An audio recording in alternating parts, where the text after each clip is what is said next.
Donald Trump says he will hit China, Mexico, and Canada with new tariffs on day one of his presidency, in an effort to force them to crack down on illegal immigration and drug smuggling into the U.S.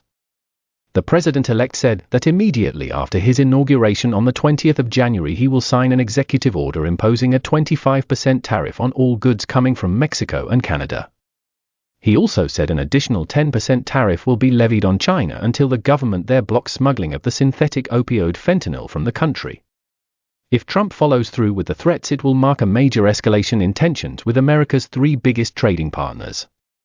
The tariffs on Mexico and Canada will remain in place until the two countries clamp down on drugs, particularly fentanyl, and migrants illegally crossing the border, Trump said in a post on his Truth Social platform. Both Mexico and Canada have the absolute right and power to easily solve this long-simmering problem, he said. It is time for them to pay a very big price. In a separate post, Trump attacked Beijing for failing to follow through on promises he said Chinese officials made to carry out the death penalty for people caught dealing fentanyl.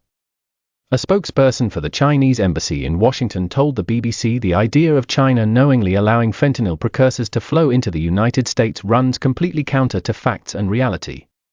China believes that China-US economic and trade cooperation is mutually beneficial in nature. No one will win a trade war or a tariff war, he added. The Biden administration has been calling on Beijing to do more to stop the production of ingredients used in fentanyl, which Washington estimates killed almost 75,000 Americans last year. During his election campaign, Trump threatened Mexico and China with tariffs of up to 100% if he deemed them necessary.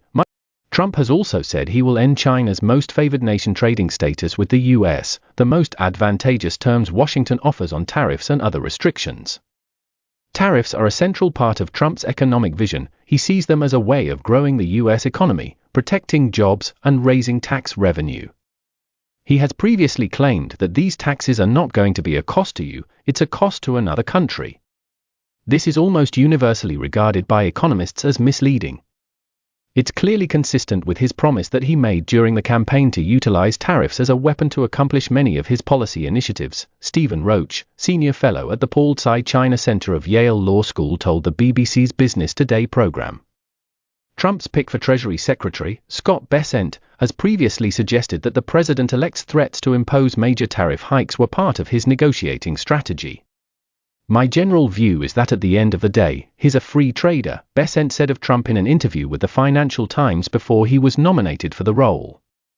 It's escalate to de-escalate.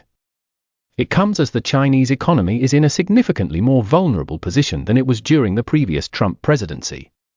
The country has been struggling with a number of serious issues, including an ongoing property market crisis, weak domestic demand, and growing local government debt. The new tariffs appear to break the terms of the US-Mexico-Canada Agreement, USMCA, on trade. The deal, which Trump signed into law, took effect in 2020.